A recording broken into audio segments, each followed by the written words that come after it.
senantiasa istiqomah, dibisakan, dimampukan untuk mengamankan dan melestarikan ajaran atau jalan atau torikoh, qadiriyah, naksabandiyah, ya ini torikoh zikir, jahar dan zikir hobi yang menjadi ruhul ibadah. Amin ya robbal alamin. Para ikhwan hadirin, rahimakumullah, saya minggu lalu mendownload kitab-kitab yang diajarkan di pondok pesantren. Jadi kitab digital. Baik itu kitab fikih ya. Kalau orang-orang Hindu, NU itu menyebutnya. NU menyebutnya. Ada kitab-kitab tafsir, kitab-kitab hadis, kitab-kitab bahasa, ya, kemudian tauhid dan tasawuf. Nah, dalam kitab-kitab itu transfer, dikirim linknya, download. Banyak ya, di situ bagus tuh kitabnya. Ada bahasa Arabnya, ada harokatnya lagi, gitu ya. Ada juga yang gundul itu ya. Ada terjemahnya gitu. Nah, bagi para ikhwan, para kiai, para mubalik, itu bagus ya. Jika akan melaksanakan khidmat ilmiah untuk menjadi referensi. Gitu.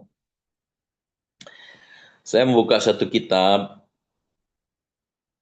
Kitab itu judulnya Fihi Ma Fihi. Saya juga ternyata di rumah sudah ada ini saya kitabnya ya. Saya buka juga ini. Kalau kedengar nih saya buka. Fihi Ma Fihi itu 71 ceramah Jalaluddin Rumi. Ya. Beliau ini adalah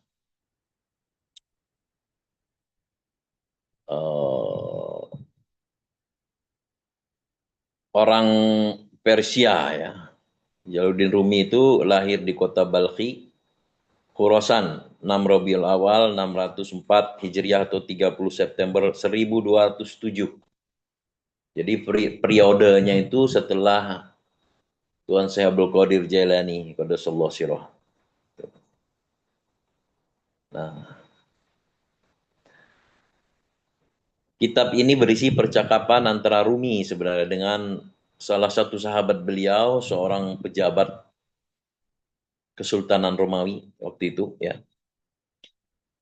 Nah, isinya itu berupa jawaban-jawaban. Jadi kalau kita membaca kitab-kitabnya para ulama tasawuf itu seperti kitab Tuan Syekh Qadir Jailani, Fathur Rabbani itu kan kumpulan dari khutbah-khutbah atau khidmat ilmiah beliau. Nah, juga banyak yang lain ya. Jadi isinya itu sebenarnya tuh hampir hampir 80% itu perjalanan rohaninya mereka itu. Jadi kitab-kitab tasawuf itu hikam itu ya. Ibnu Athaillah Sekandari itu. Itu isinya itu pengalaman rohani itu sebenarnya. Jadi pembahasannya itu agak dalam karena memang mendalami gitu sampai ke dalam. Jadi bukan hanya di permukaan saja. Tasawuf itu begitu. Tasawuf itu dalam kupasannya gitu ya. Yang bisa dipahami hanya pelakunya, pelaku tasawuf itu gitu. Dia merasakan gitu. Nah, kemudian para tasawuf tapi sekaligus alim juga gitu. Nah, itu mereka akhirnya menulis sebuah kitab gitu. Sebuah kitab kemudian mereka menerangkan tentang eh, pengalaman-pengalaman rohani mereka terkait dengan penyingkapan-penyingkapan tabir hakikat daripada ajaran agama Islam gitu.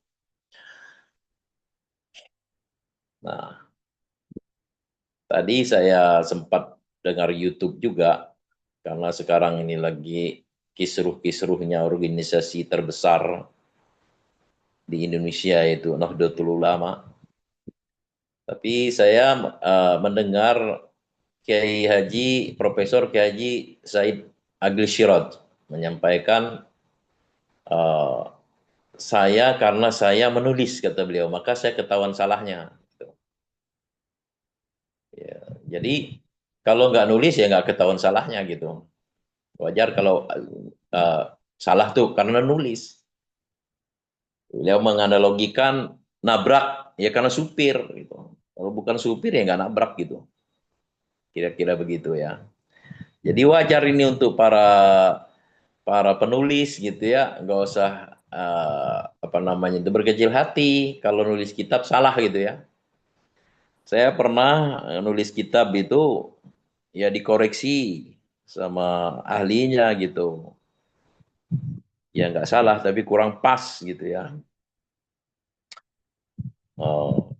Kalau jadi mungkin harus misal arwah gitu kan, berarti kan di depan wawunya itu ada alif lagi panjang gitu kan, jadi bacanya. Kalau nggak ada berarti pendek. Nah itu berarti arruh misalkan gitu ya. Itu di buku apa vaksin virus corona tuh di madrasah ada kiai di abang ngasih kitab-kitab itu semua, terus kiai buka tanya ke saya gitu. Kemudian juga ada juga kayak Irfan Zidni itu ada juga salah tulis ya gitu. Ya kata Abah begini, nggak apa-apa salah tulis itu tugas nanti yang baca gitu.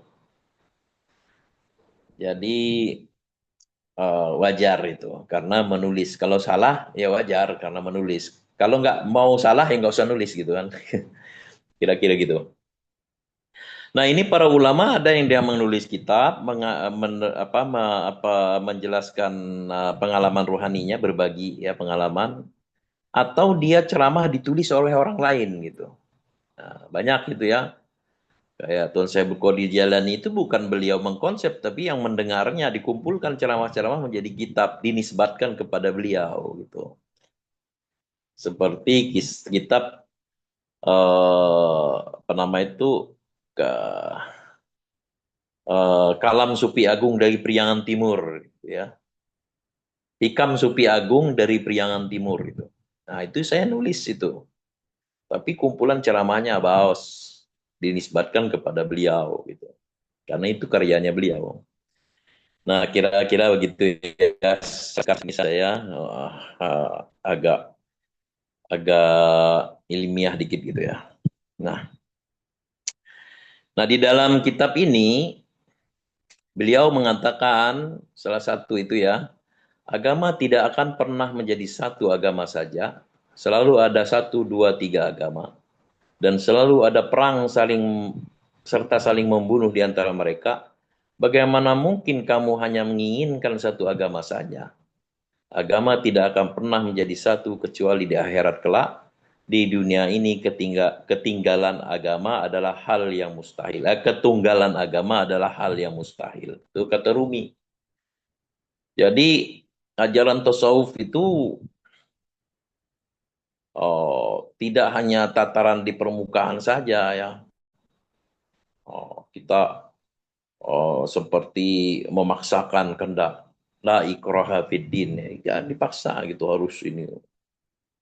Memang begitu gitu di dunia itu. Jadi yang kita lakukan adalah sebaik-baik kita mengamalkan ajaran kita itu dan kita harus mengambil manfaat ya seperti dulu ya pengusaha Bahanom menyampaikan kepada salah satu muridnya, tunjukkan bahwa Islam itu adalah indah. Nah, seperti itu ya. Nah, dalam satu pasal pembahasannya ada 71 pasal, pasal ke-8. Nah, pasal ke-8 sebenarnya tuh aslinya itu nggak pakai judul ya. Pasal pasal 1, pasal 2 gitu ya atau judul dikasih judul ya. Itu enggak dalam asli kitabnya itu.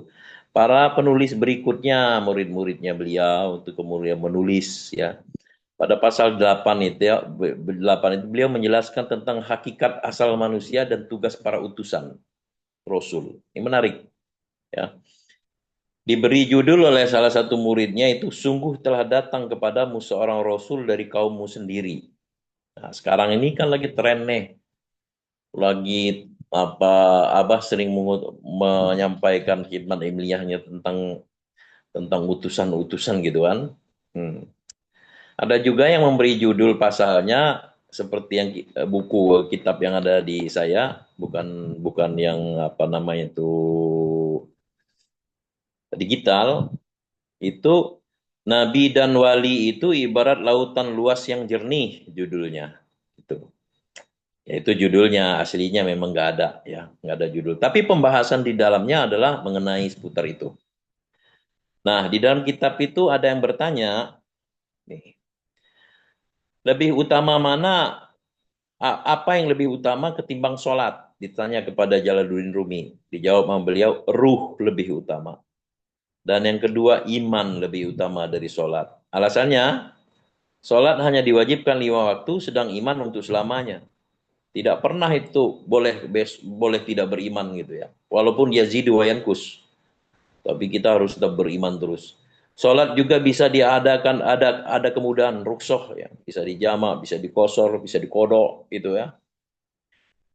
Sedangkan iman tidak boleh digugurkan dalam keadaan apapun. Harus tetap beriman. Iman tetap bernilai meski tidak sholat. Orang yang itu, yang penting dia beriman gitu ya. Adapun sholat itu nanti akan kena hukuman juga gitu. Kalau nggak sholat gitu. Tapi imannya itu akan menyelamatkan dia nanti pada akhirnya. Sebaliknya sholat tidak ada nilainya kalau tidak beriman. Sholat apa nggak beriman gitu ya. Nyolatin apa gitu kepada siapa. Nah itu sholatnya orang munafik. Sering dikutip oleh pengersahabah ya. Wa ma kana sholatuhum indal baiti. Dan sholat mereka di sekitar Baitullah itu ya, illa muka au wa tasdiyah. Tidak lain hanyalah siulan dan tepuk tangan.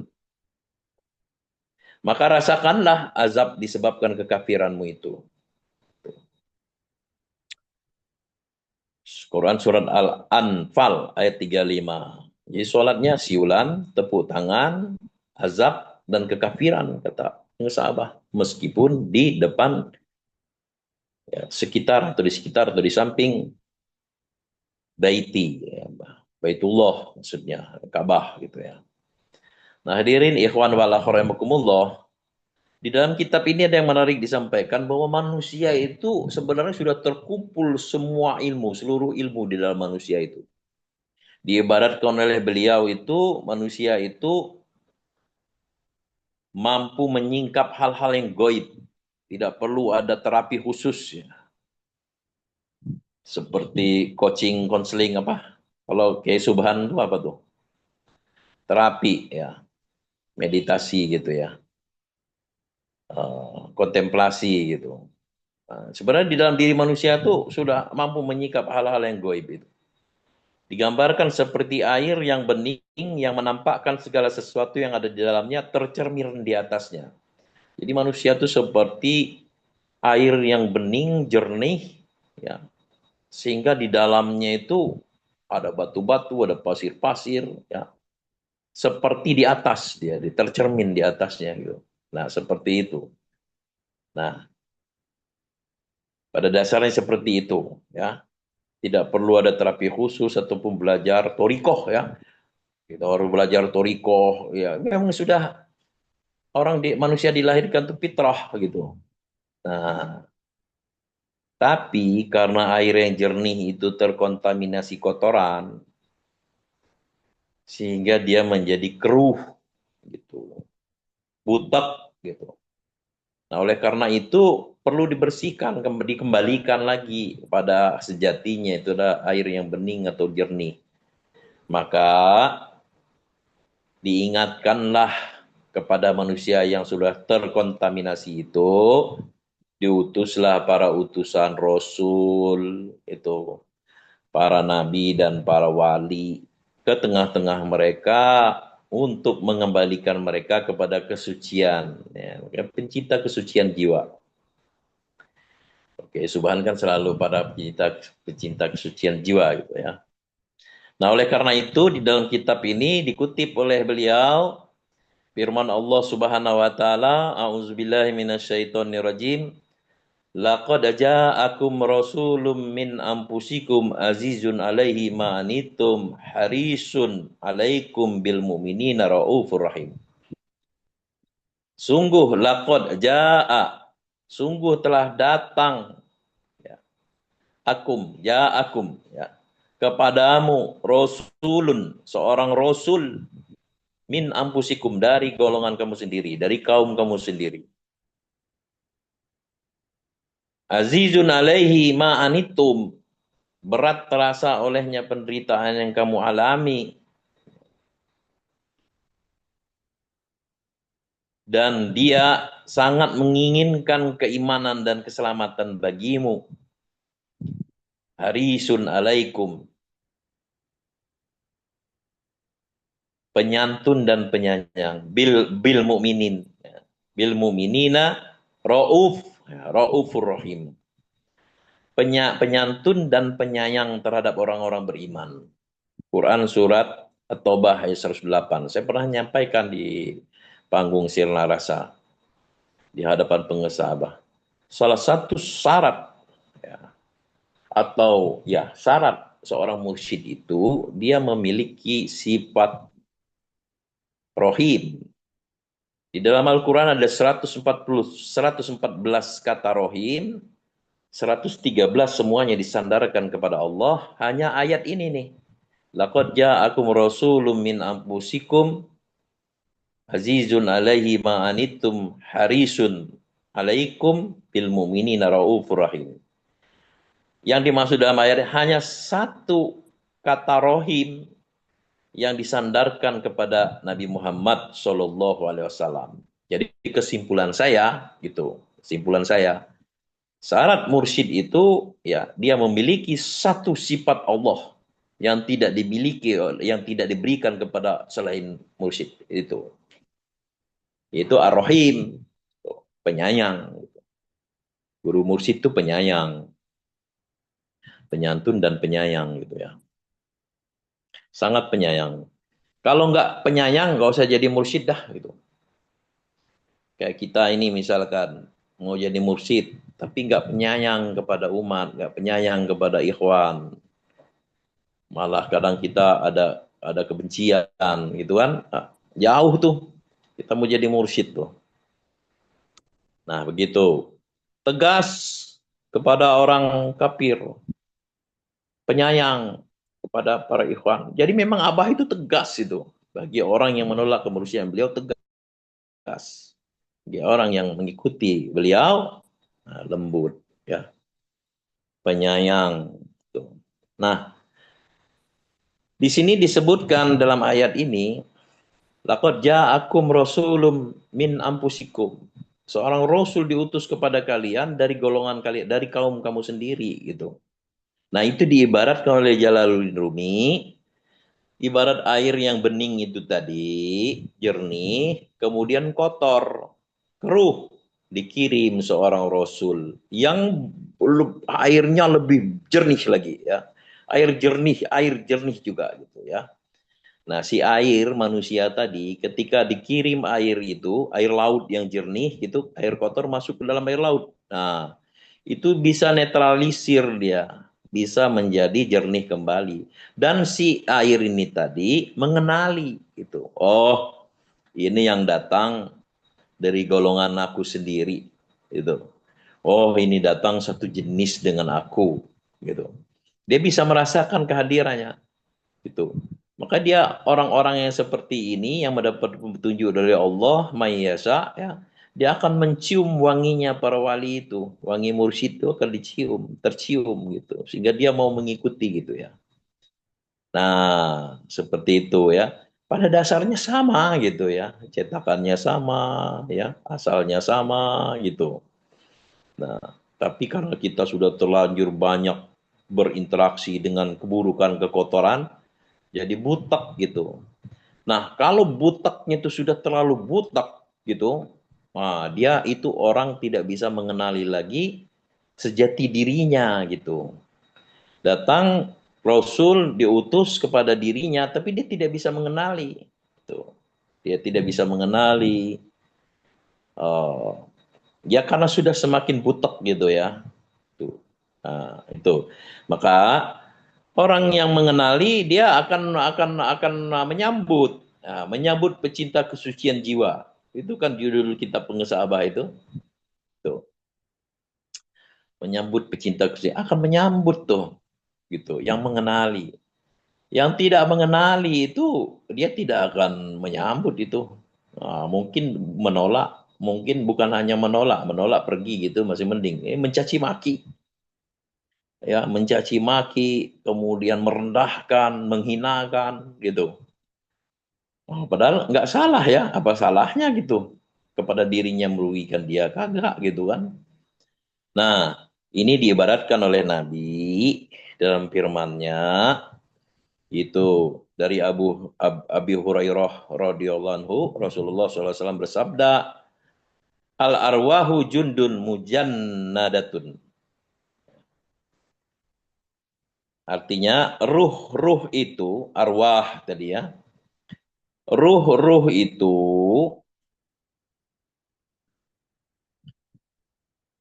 kalau arwah kan jamak ya banyak ya. Ruh-ruh itu seperti prajurit yang berkelompok-kelompok, jundun mujannadatun.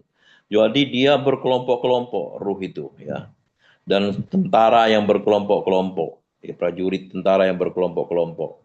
Nah, pama ta'arafa minha a'talafa.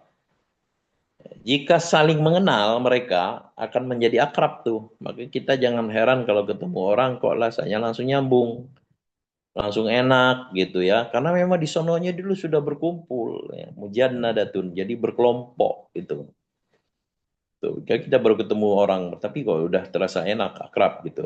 Ada yang memang tidak berkelompok dulunya gitu. Itu akan ikhtilaf, jadi akan berselisih gitu. Wa ma tanakaro minha akhtalafa gitu. Kalau mereka itu jika saling bermusuhan ya tadinya maka mereka akan saling berselisih. Jadi begitulah gitu. Nabi diutus, wali diutus gitu. Ketika memang itu kelompoknya gitu, dia akan mampu mengenali. Oh, ini dari mudah mengenali gitu ya. Tapi kalau memang tidak berkelompok tadinya sunatullah gitu ya, maka dia akan menjauh ya, malah menyelisihi gitu. Nah, itu di dalam kitab nah, Mapihi ini ya. Cuman kalau bacanya itu harus harus seperti air yang jernih itu. Kalau butak itu susah juga mahaminnya ya. Susah juga ngertinya gitu. Tapi harus ini kayak tadi sore, tadi kemarin malam saya mau baca ini dengan malam ini agak beda nih ya. Saya bacanya itu. Agak butak gitu ya. Kalau kita memahaminya gitu ya. Jadi kita memang harus harus dengan hati yang bersih juga gitu. Gitu. Nah, seperti itu ikhwan wal akhwat rahimakumullah.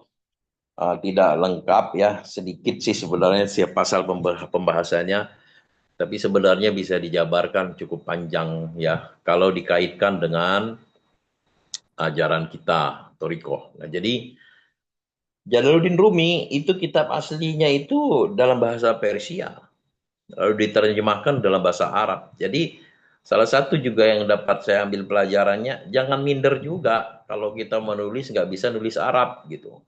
Jalaluddin Rumi nulis dalam bahasa dia, bahasa Persia. Jadi kalau kita mau nulis bahasa Indonesia, orang menganggap perlu nanti, mungkin ada nanti yang menerjemahkan tulisan dalam bahasa Arab, bahasa Inggris gitu. Nah, seperti itu. Jadi kembali lagi, laqad ja'akum rasulun min anfusikum azizun alaihi ma'anitum harisun alaikum bil mu'minina raufur rahim. Ya, telah datang kepadamu ya seorang rasul dari golongan kamu sendiri, dari jenis kamu sendiri ya. air bening juga gitu. Nah, dia sangat berat atas penderitaan yang kamu terima, yang kamu rasakan, dan dia menginginkan kebaikan ya kepada kaum mukmin, pengikut-pengikut ya jamaah gitu, dan memiliki sangat-sangat penyantun dan penyayang kepada mukmin gitu ya, orang-orang beriman gitu, atau dia memiliki penyantun dan penyayang para ikhwan gitu, murid-muridnya gitu. Nah, jadi hadirin ikhwan wal rahimakumullah, nah, sejatinya memang sama kita ini dasarnya dari itu juga gitu. Hanya saja kenapa kita sulit, kenapa kita perjalanannya juga berliku-liku gitu. Ya karena terlalu banyak terkontaminasi itu. Terkontaminasi dengan hal-hal yang menjadikan jernih itu menjadi keruh gitu. Nah, alat pembersihnya la ilaha illallah. Ya, zikrullah sifaul qulub. Jadi alhamdulillahilladzi faddalana lakatsiri min ibadil mu'minin. Kita sudah bersama dan selalu akan bersama dan selalu akan bersama dengan alat pembersih ya, membersihkan jiwa kita ya. Seperti juga firman Allah Subhanahu wa taala, laqad radhiyallahu 'anil mu'minina its ba'sa fihim rasulam min anfusihim. Nah, ya. Jadi sebenarnya tuh dari golongan kamu sendiri. Ada yang menerjemahkannya terlalu dalam gitu ya. Ya sebenarnya petunjuk itu ada di dalam diri kamu sendiri gitu. Nah, itu tadi kalau dia kotor maka tidak akan bisa menangkap petunjuk itu. Diutus karena kasih sayang Allah kepada kita. Dulu saya pernah menyampaikan khidmat ilmiah juga, diutusnya para nabi dan rasul itu untuk mengingatkan manusia kepada hari-hari dulunya dulu ya, ketika masih di alam lahut, turun Jabarut, turun ke malakut, turun ke alam dunia, itu alam mulki, diutus para rasul, diingatkan kembali gitu. Nah, seperti itu. Tapi kalau sudah terkontaminasi dengan dunia, nah itu tadi tidak mengenal keutusannya gitu. Wallahu a'lam bishawab. Semoga ada manfaatnya bagi kita semua, segalanya semuanya. Semoga Allah berkahi. Adana Allah wa yakum ajmain. Assalamualaikum warahmatullahi wabarakatuh.